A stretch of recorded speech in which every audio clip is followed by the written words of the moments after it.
Welcome to It Means What It Means, the podcast in which a guy with some college and a day job asks experts questions about biblical studies. Please send feedback about the sound in this episode. This is actually the second time that I've gone through and edited it. I had to learn how to make the guest's voice louder, and that was tough for me to figure out because I'm really new to this. So bear with me. Send me feedback. Let me know if you're having trouble hearing it. And if you would, include how you listen to it. Do you listen to it in your car, in your ear, in your AirPod, that kind of thing? Do you have headphones? Any information that can help me make this a better show would be appreciated. Today's guest is Professor Stanley Hauerwas. He is Gilbert T. Rowe Professor Emeritus of Divinity and Law at Duke Divinity School. We'll be discussing an essay titled A Story-Formed Community, Notes on Watership Down. This essay begins with a reference to a different essay in the Hauerwas reader. And he references it because in the other essay, he lists out 10 theses for reforming Christian ethics. So I'm going to go ahead and list those now because I do refer to them and they are helpful to know, to understand why he's reading Watership Down the way that he is. Thesis 1. The social significance of the gospel requires the recognition of the narrative structure of Christian convictions for the life of the church. Thesis 2. Every social ethic involves a narrative, whether it is concerned with the formation of basic principles of social organization and or with concrete policy themselves. Thesis 3. The ability to provide an adequate account of our existence is the primary test of the truthfulness of a social ethic. Thesis 4. Communities formed by a truthful narrative must provide the skills to transform fate into destiny so that the unexpected, especially as it comes in the form of strangers, can be welcomed as gift. Thesis 5. The primary social task of the church is to be itself. That is, a people who have been formed by a story that provides them with the skills for negotiating the danger of this existence, trusting in God's promise of redemption. Thesis 6. Christian social ethics can only be done from the perspective of those who do not seek to control national or world history, but who are content to live, quote, out of control. Thesis 7. Christian social ethics depends on the development of leadership in the church that can trust and depend on the diversity of gifts in the community. Thesis 8. For the church to be, rather than to have, a social ethic means we must recapture the social significance of common behavior such as acts of kindness, friendship, and the formation of families. Thesis 9. In our attempt to control our society, Christians in America have too readily accepted liberalism as a social strategy appropriate to the Christian story. And finally, Thesis 10. The church does not exist to provide an ethos for democracy or any other form of social organization, but stands as a political alternative to every nation witnessing to the kind of social life possible for those who have been formed by the story of Christ. So I would just like to take a moment and explain why this, if this is about talking to experts, asking questions of experts about biblical studies, why do something that is so clearly theological? And I think it's important to remember that biblical texts, biblical narratives really lose their importance when you take them out of communities. And as much as I want to talk to academics about how they study these things as academics, whether it's the linguistic, the archaeological, historical, cultural, any of those things that could be studied of any other ancient text, while I respect and want to engage with those in those conversations, I don't want to lose the thread of why these texts still exist overall. They exist in our world for different reasons than other ancient texts. If you want to read the Iliad or the Odyssey or Beowulf or any other really old text, you still need academics to be able to access it unless you are an expert in the languages, history, culture, all the other things of the world surrounding that text. But it's not quite as significant. The story doesn't have the impact on the lives of people. And so when I say that, I don't just mean Christians. I understand that Professor Hauerwas is a Christian and he's speaking from that point of view. But for Jews or anyone else who wants to engage with this text as a spiritual foundation for their understanding of the world, I want to make sure we don't lose that thread as well. So moving on to Watership Down. Watership Down is a novel. It's about rabbits. They're not Wind in the Willows, anthropomorphic rabbits. They're just rabbits. They can communicate with one another. They can't communicate with human beings. The basic beats of the story are as follows. Two brother rabbits, Hazel and Fiver, are out eating grass, and they see a sign being posted by some men. They don't know what it says, but Fiver has a bad feeling. And he goes on to predict that something bad is going to happen. So they go to the head of their current warren in Sandalford, and they tell the leader, the Threra, something's got to happen. We've got to leave. We've got to go. Something bad is coming. And he rejects them. And so they escape the warren and take some other marginalized, outcast, unimportant rabbits with them. They meet a lot of challenges. They cross a river. They come across a couple of different warrens that have a different outlook on life than they do. And they end up establishing their own warren and defending it. And all of that is done under the auspices of telling one another stories and understanding the world through the lens of the Prince of Rabbits, El Herrera. And El Herrera is something of a trickster. He's a Briar Rabbit type. I think in the book they even say there's a little bit of him in Odysseus and several other tricksters, that El Herrera's been around for a long time, and these rabbits tell each other the stories of El Herrera. So that's what this essay is picking up, is saying a story-formed community will exist in this way. And so Hauerwas is applying that to Christian social ethics.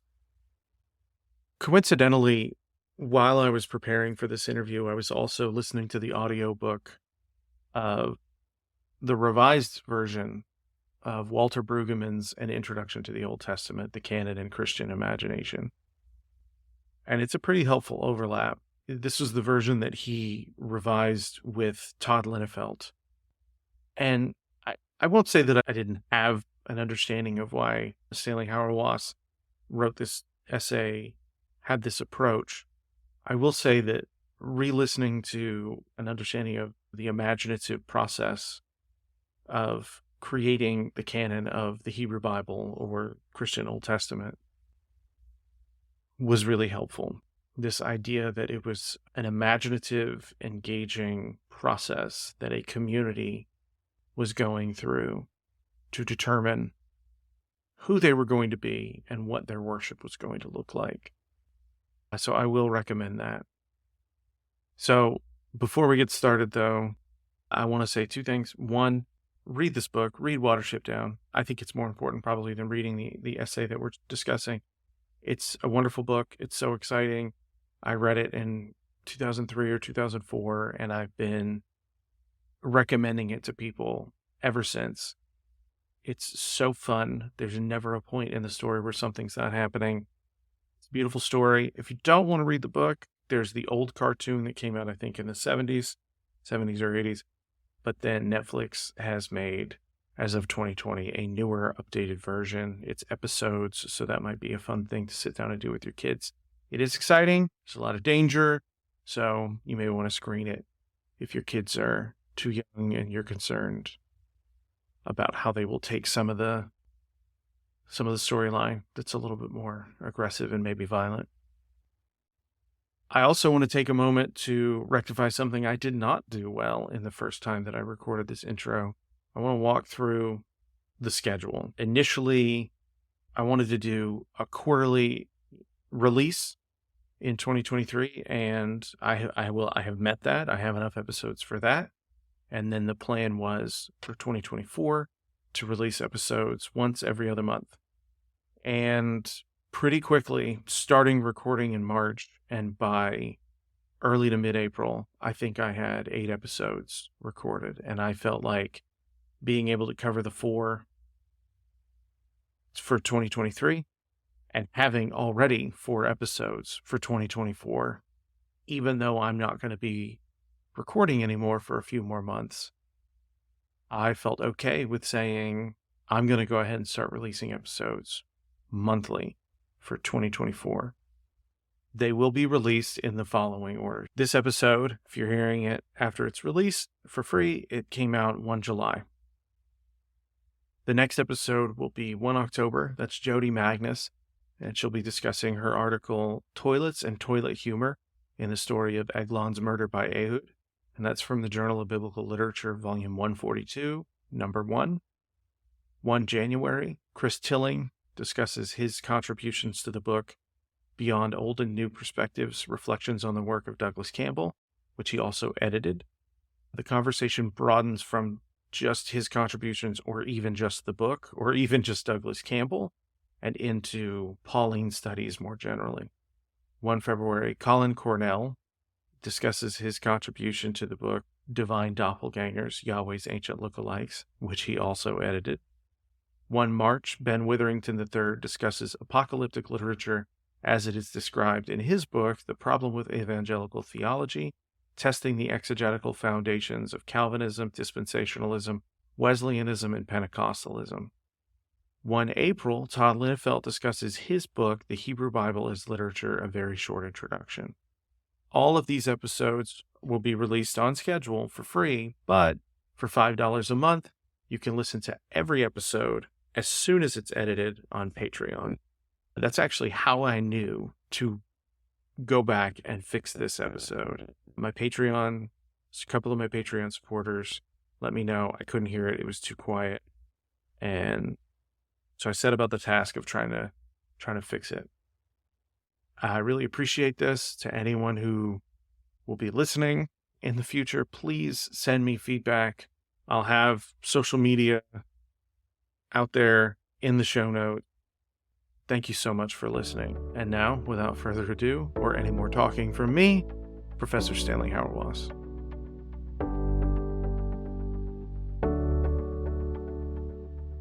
Professor Stanley Hauerwas, welcome to the podcast. I like to start out having the guests tell the listeners a little bit about themselves before we jump into questions. So can you tell us a little bit about yourself? I'm retired. I taught beginning at Augustana College for a couple of years, 14 years at Notre Dame, and over 35 at Duke. I'm a theologian. I specialize in ethics. I don't particularly like that way of putting things, but that's the way people understand it. That is, that ethics is somehow distinguishable from theology, and I think that's not a very good way to think. I have written quite a number of books. I'm known for the introduction of virtue into moral reflection. I have been deeply influenced by Alistair MacIntyre, who is, I believe, one of the great philosophical minds of our time. That pretty well. I'm married to Paula Gilbert, who's an ordained Methodist minister, though she's under appointment at the Church of the Holy Family, which is an Episcopal church. I was married for some time to a lady that was bipolar, and she ultimately left when Paula and I married. We have a son, Adam, who is in information services at Providence College, and who is a fine human being. I guess that's enough. I might say that people are interested in anything further. I have a memoir called Hannah's Child, that I think is hitting the high spots. I didn't know that. I'll look into that. I think you would enjoy it. When we're done here, I'm going to look that one up. I wanted to have you on here today to talk about something that is a little bit, probably to some people, out in left field compared to where I've been so far, which is trying to talk to linguists, archaeologists, things like that. We're going to talk about your 1981 essay, A Story Formed Community, Reflections on Watership Down.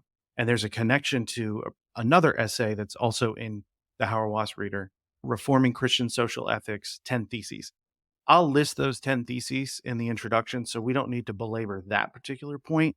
But starting out, just jumping right into it, because your time is really valuable, I want to ask, with regard to Watership Down and communities of faith that are story formed, how do you understand narratives to sustain human nature, broadly speaking?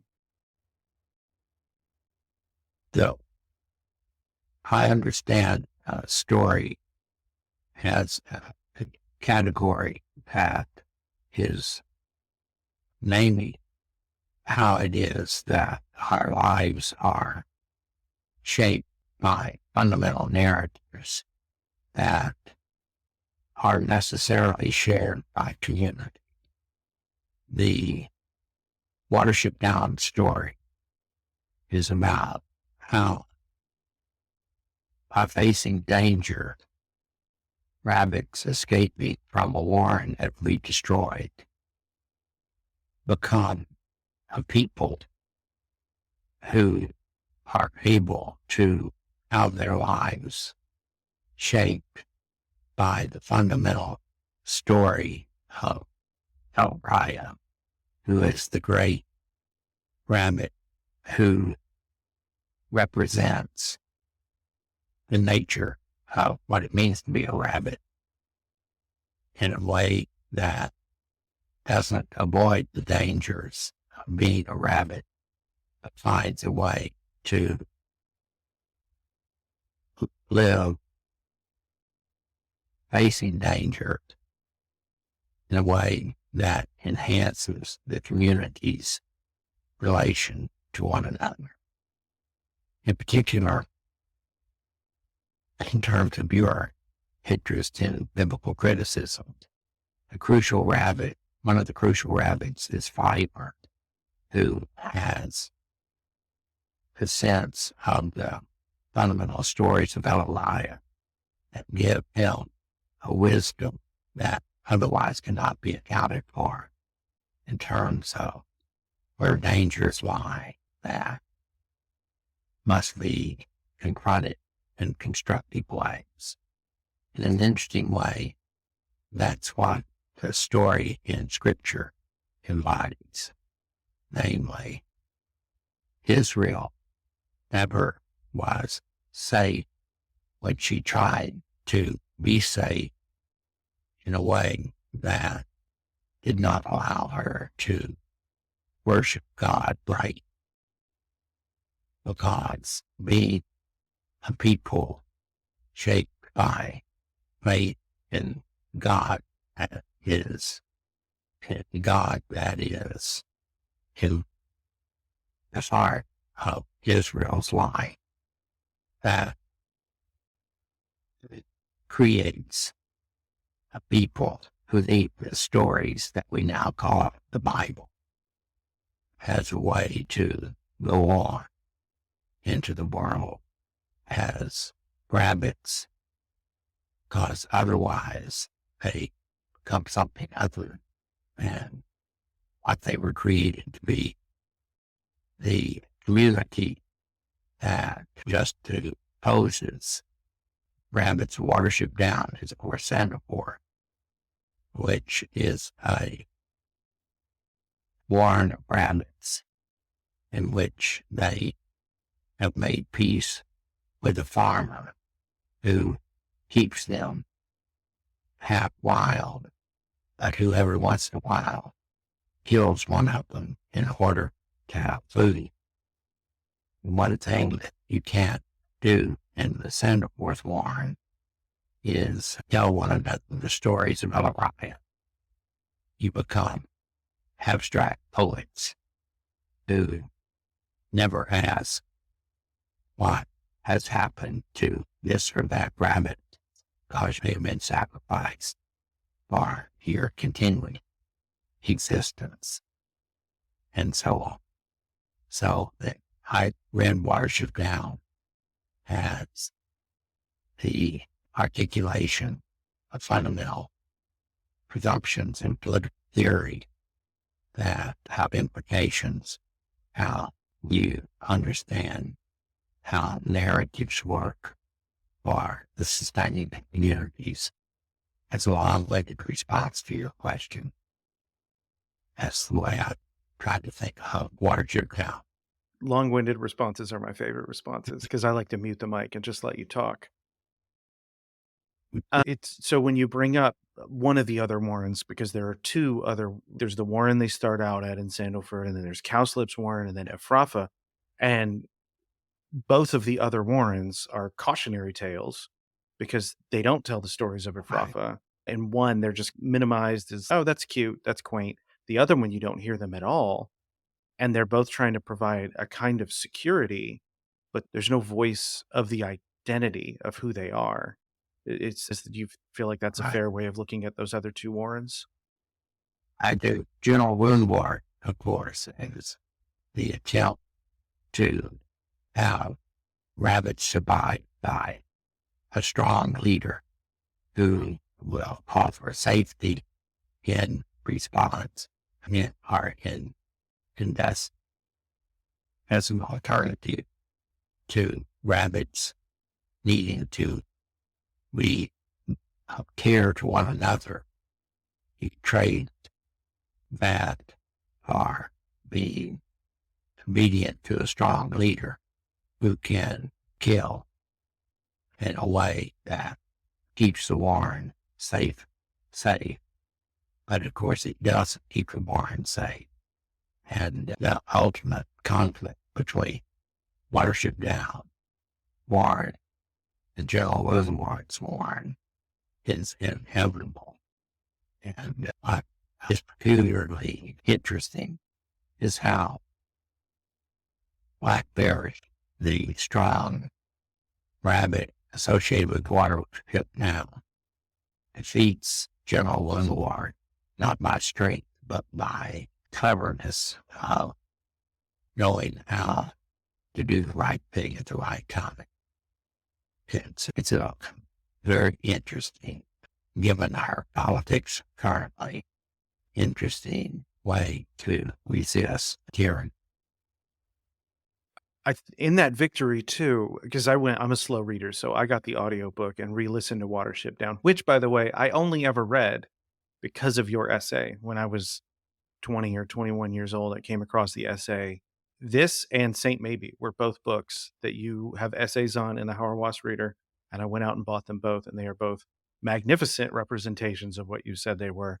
But in the victory, in that final fight with Woundwort, the almost seeming imminence of death is still a sign that, oh, I've beaten him. Like he did not stop me. He's not getting into this warren to get what he wanted, which was to come back and get the does. I stopped him. Even in death is a win. Is that a significant part of how Watership Down defended or remained themselves? That's an easy one, yes. Of course, that's crucial. And the way the novel ends with Hazel, and I can't remember any of the other rabbit was, it may have been Blackberry, were laying in the grass, and they heard one of the does speaking about how Orion saved the warren, and it was a recapitulation of what Hazel had done. And Hazel says, I somehow think I've heard that story before. I'm not sure. So you become part of the language that seems to be offered as the myth that sustains the very being of what it means to be a good warren through remembering the stories breathed, retold in a way that shapes the community's future. And Hazel, of course, dies peaceably at that time. So death is never to be denied, but a way to be consistent in terms of our life, living with the stories that we take to be normative or constituted who we are.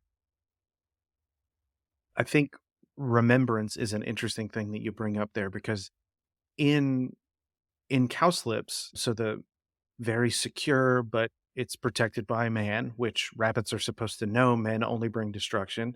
In cowslips, Warren, you're not allowed to ask where anyone went. And in Ephrafa, if you say something and that idea is rejected by the leadership, could be Woundwort or anyone else in charge, if the hierarchy rejects your point of view, you are immediately to forget it. And that's a thing that they see in a rabbit that they take on. Whereas the memory that we see, and that's actually one of the things I made note of, is Hazel hearing a story that's like a kind of a bringing together of two different things that he was a party to.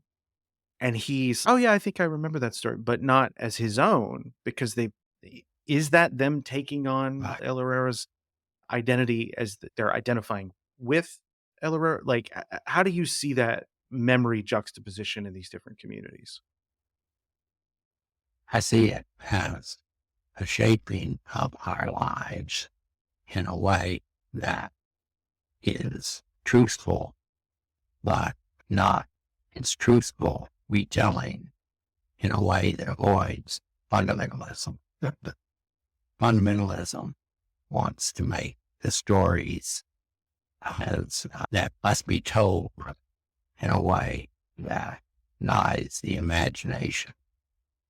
And that's what our skip down gives you as an alternative, namely the story itself is shaped and shapes the imagination that makes it possible to live well.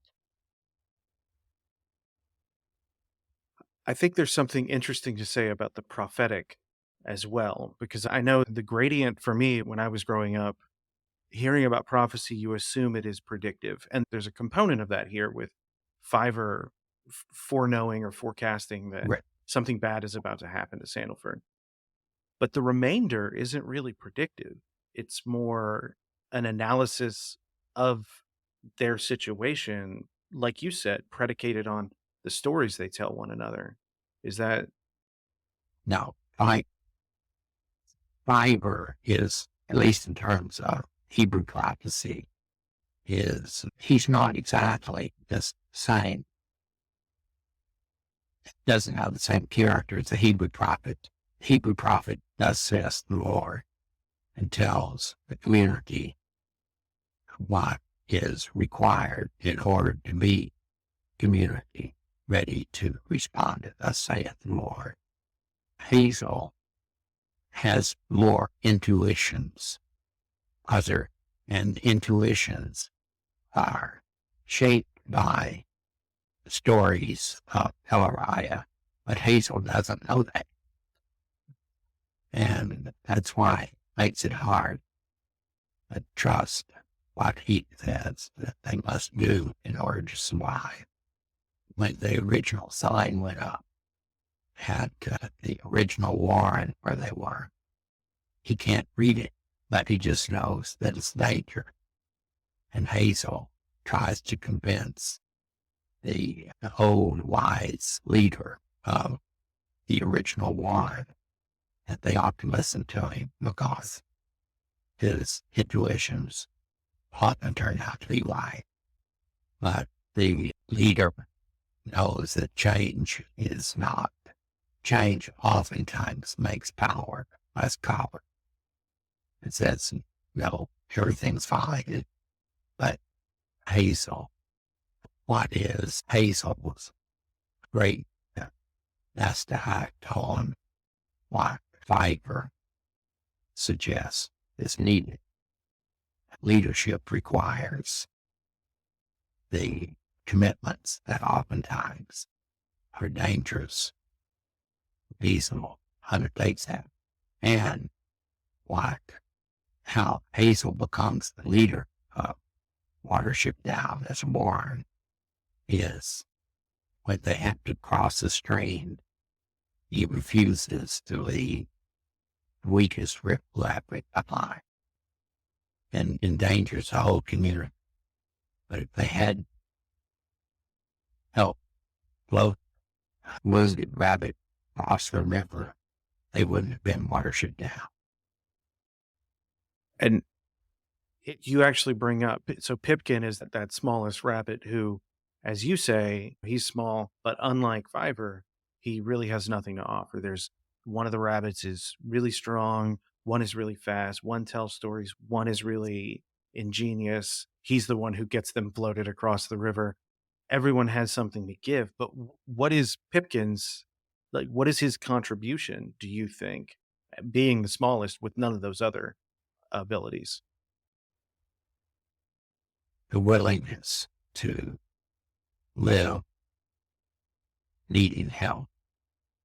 That's a great gift that Pipkin gives. It's interesting in terms of how to think about Watership Down in relationship to your main agenda, and that is the role of Scripture and historical reconstruction of the text.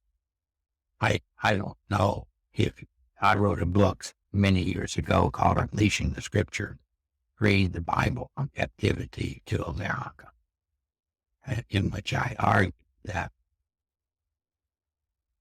historical criticism and fundamentalism are just two sides of the same coin.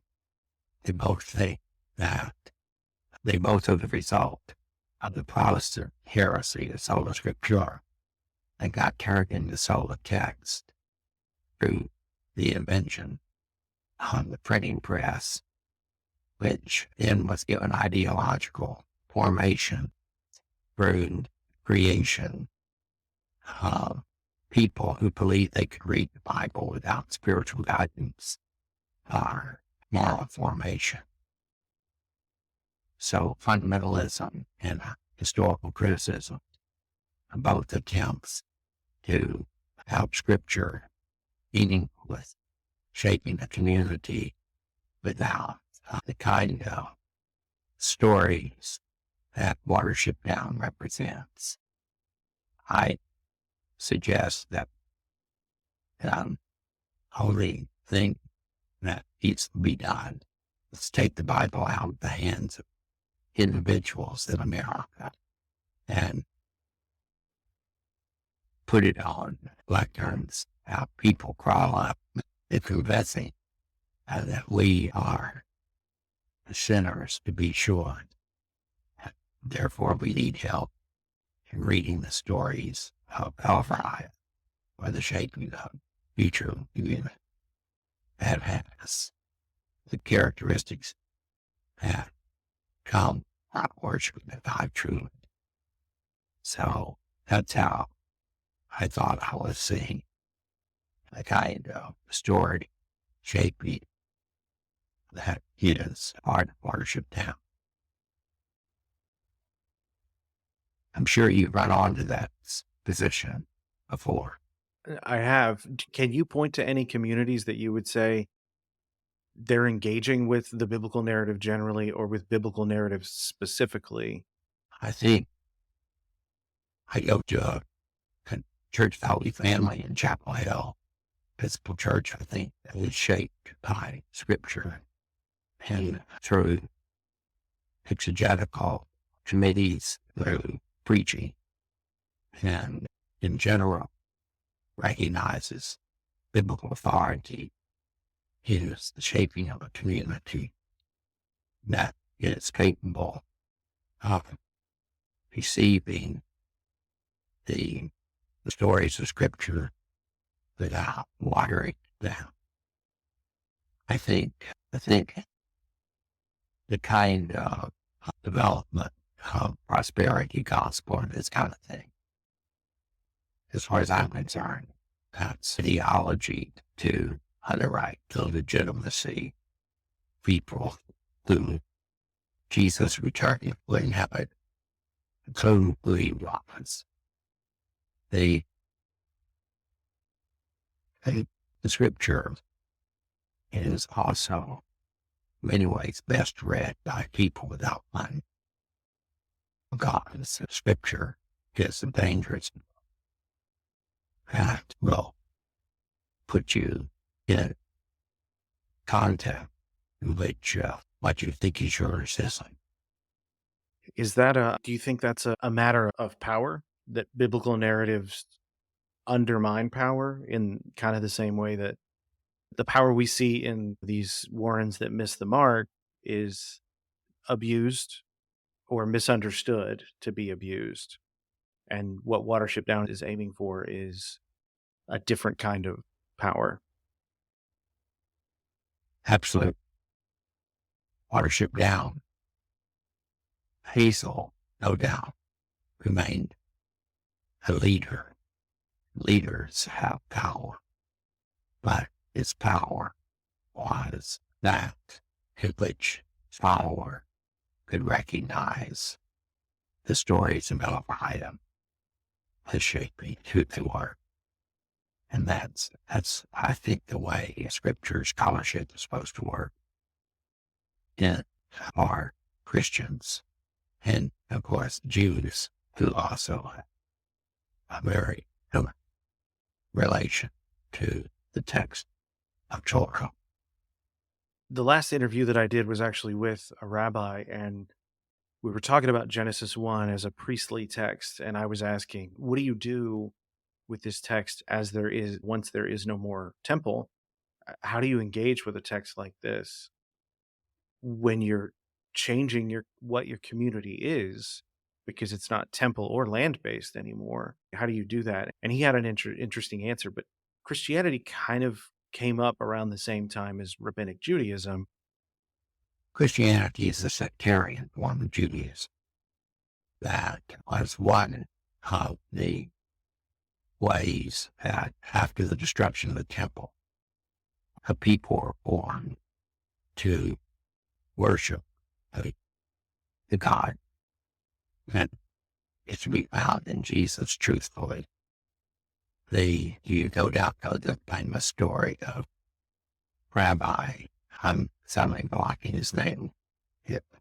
He was the rabbi that